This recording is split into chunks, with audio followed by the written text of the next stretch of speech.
Good morning, magandang morning sa bawat isa, isang mapagpalang umaga po sa ating lahat. And Miss Jessa, may you lead us in prayer? Amen. Thank you. So, kamusta kayo, class? Anong inyong mga nararamdaman? Paki-react nga kung kamusta nga kayo. Sige nga. Ayun, nakikita ko na puro heart reactions.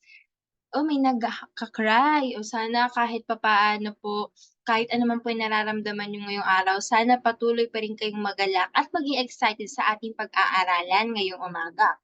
Sige nga po, meron po bang absent sa ating klase? Very good, walang absent sa klase. Yan, masaya po ako kasi kayo po ay lahat po ay attentive and excited para sa ating aralin ngayong umaga. And for our class rules, paalala lang pong muli, panatilihin nakamute ang microphone. Kung may kung sasagot man po kayo or kung meron po kayong sasabihin, i-share, mag-raise lang po ng hands. And kapag kayo naman po ay tinawag, maaaring sumagot po kayo agad or kung hindi naman po kayo makasagot or kung may problem po kayo sa inyong mga internet connection or problem in or reason po kaya hindi po kayo makasagot, mag-chat po sa ating GC o sa kaklase upang ako po ay ma-inform. And lastly, makinig, matuto at mag-enjoy. At para naman po sa ating balitaan, sige nga po, magbigay nga po kayo ng mga balitang inyong mga narinig nitong mga nakaraang araw. Okay, salamat po sa inyong mga natutunan. Salamat po sa mga balitang inyong ibinahagi.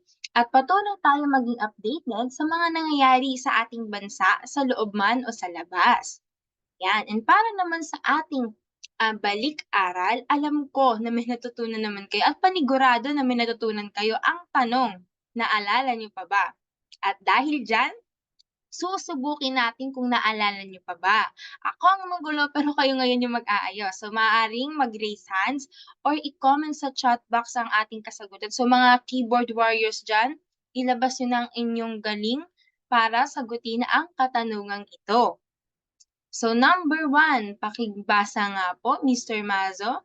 Yan, salamat po sa pagbabasa. Ano po kaya ang kasagutan? Ayan na, yung mga keyboard warriors natin. Ito po ay heliocentrism. Very good po, Mr. Reyek.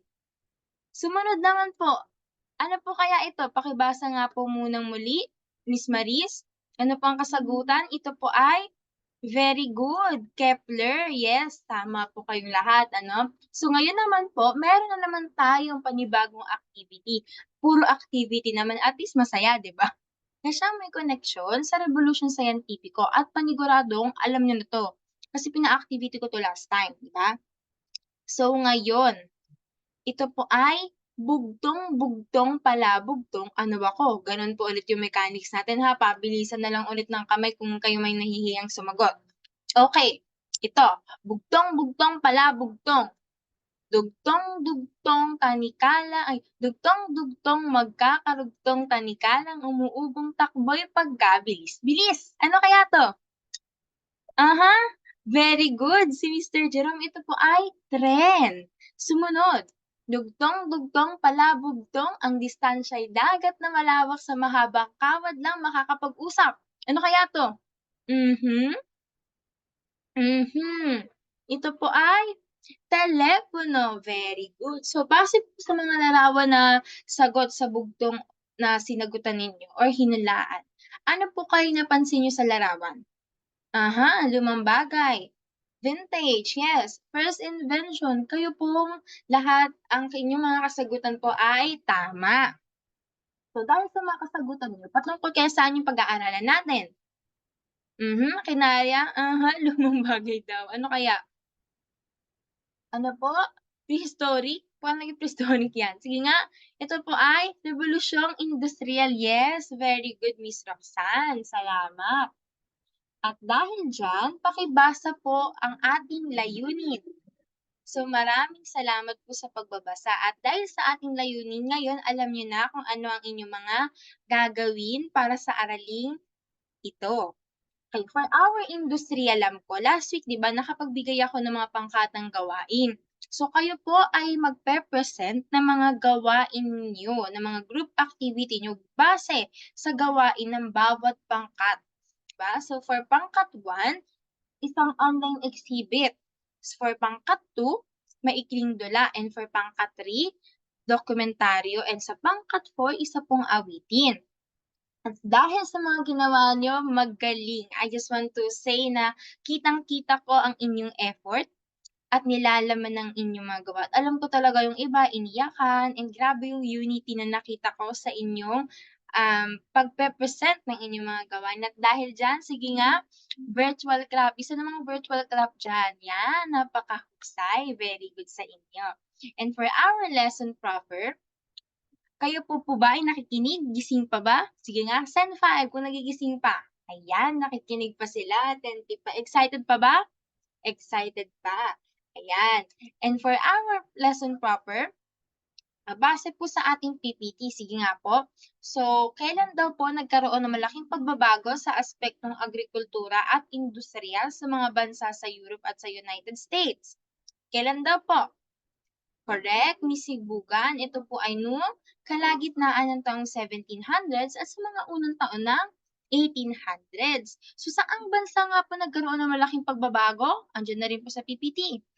Yes, correct, Miss Luna. Sa mga bansa sa Europe daw po at sa United States. So, yung Rebolusyong Industrial po kasi, pinalitan nito yung mga gawaing manual sa mga kabukiran ng mga bagong imbentong makinarya. So, instead na mano-mano nilang ginagawa, nagkaroon na po ng mga makinarya na siyang pinabilis yung gawain ng mga tao noon. So, sumunod naman po, anong bansa daw po yung nagpasimula ng Rebolusyong Industrial? Mahusay, Miss Rebellion. Ito po ay sa Great Britain. So, bakit daw po doon? Ano bang meron doon? Kung nakikinig, masasagot. Very good, Mr. Murillo. Dahil po sa maraming uling at bakal na siyang naging pangunahing gamit sa pagpapatakbo ng mga makinarya at pabrika. Ayun, nakikinig pa sila. At ito pong mga imbensyon, mga kagamitan nila, yung pangalan ng imbensyon at yung mga nag-imbento, ito po ay nakatulong upang mapadali ang mga gawain ng mga tao noon na siyang nakatulong din po para maging inspirasyon sa mga bagong imbensyon na ginagamit din natin ngayon para sa pang-araw-araw, na siyang nagpadali din po ng buhay natin sa araw-araw na gawain natin, 'di ba? Kung mapapansin niyo, dahil dito nagkaroon tayo ng mga steamboat, 'di ba, na siyang mabilis yung pagpunta natin sa ibang lugar o gamit yung mga barko and everything, marami pang iba, 'di ba? Ayan po. So, yung epekto po ng industrialismo, nagdulot po siya ng maraming or yung pagdami ng tao sa lungsod at paglaganap ng polusyon sa lungsod. Katulad po dito sa ating bansa, 'di ba? Marami po ang taga-probinsya na nagsilipat dito sa NCR dahil nga marami din ng trabaho or dahil sa industrialismo.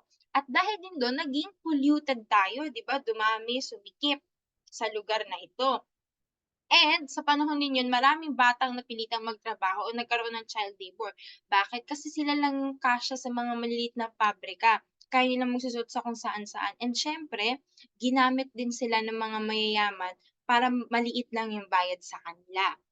In-exploit sila. So, nagkaroon din po tayo ng tinatawag gitnang uri ng lipunan or middle class society kasi nga may mga manggagawa and siyempre meron din mga mayayaman or businessman. And nagbunga rin po ito ng pagtatag ng mga union. So, yung mga union po, sila po yung nagpoprotekta or siyang nilalaban yung karapatan ng ating mga manggagawa na hanggang noong kalagitnaan ng ika-19 na siglo at hanggang ngayon meron pa rin tayong tinatawag na union. So, sa tingin niyo ba, kung walang unang rebolusyong industrial, wala ring makabagong teknolohiya, bakit nga po kaya? Or bakit kaya? Sige nga po, si Lawrence gustong sumagot. Yes, thank you, Lawrence, sa iyong kasagutan. Exactly the point, no? And I agree, although may technology naman na at that time, ngunit yung pagsasama ng technology at industriya noong panahong iyon ay lumikha ng isang malaking hakbang. Pasulong na siyang humubog sa halos lahat ng sektor ng aktibidad ng tao at lumikha ng maraming bagong industriya at nakatulong sa pang-araw-araw na buhay ng mga tao. Yes. So dahil diyan, para mas maunawaan pa natin mabuti yung concept and even yung kahalagahan ng ating pinag-aralan o ng rebolusyong industriyal, kumuha nga po kayo ng bagay sa inyong mga tahanan since online class lang naman tayo, 'di ba? Na siyang may koneksyon sa imbensyon noong rebolusyong industriyal at paano ba siya nagkaroon ng koneksyon? At siyempre sasagutin niyo pa yung mga sumusunod na katanungan na nasa ating screen. Puwede pong washing machine, puwedeng electric fan, and everything na nakikita niyo sa inyong mga tahanan at sasagutin niyo po yung katanungang ito. Ayan, very good. Very good kasi alam ko marami kayong natutunan at patuloy kayong natututo sa mga bagay na 'to. Meron ba natutunan? Sige nga, send heart nga kung may natutunan, kung masaya dahil sa mga natutunan nila. Ayan, very good. So dahil diyan, dahil very good kayo, meron pa kayong gagawing activity. Akala niyo wala na? Meron pa rin siyempre. At dahil dito, bubuuhin niyo po yung concept definition map sa inyong mga natutunan o kung may gusto pa kayong idagdag, maaari man po maghanap pa ng dagdag na impormasyon sa ibang mga sources ninyo. And ilalagay po or gagamit po kayo ng application or website na nakalagay din po sa ating screen. And kung hindi naman po kaya ng inyong mga internet connections and ng gadgets, pwede po gumamit kayo or isulat ang inyong kasagutan sa short bond paper. Basta po maging malikain at presentable ang inyong mga gawain at paki-PDF po nito. At ipapasa po ito sa akin hanggang 6 PM ng gabi.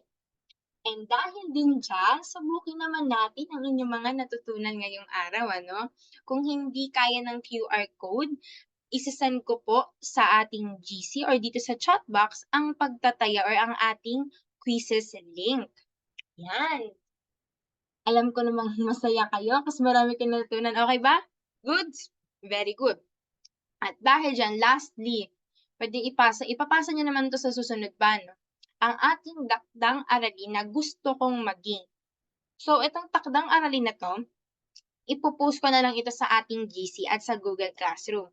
Basta po basahin lamang ng maigi ang ating mga panuto. At kung kayong mga naguguluhan sa instruction, puwede niyo po kayong mag-chat sa akin or sa ating GC para i-clarify ang mga ito, okey? Goods ba? Goods, ayan. At dahil diyan, paalam. Maraming salamat sa'yo at sana marami kang natutunan. Meron ba?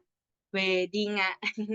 Meron? Yun, very good at meron natutunan. At dahil diyan, paalam at palaging mag-iingat. Maraming salamat sa pakikinig.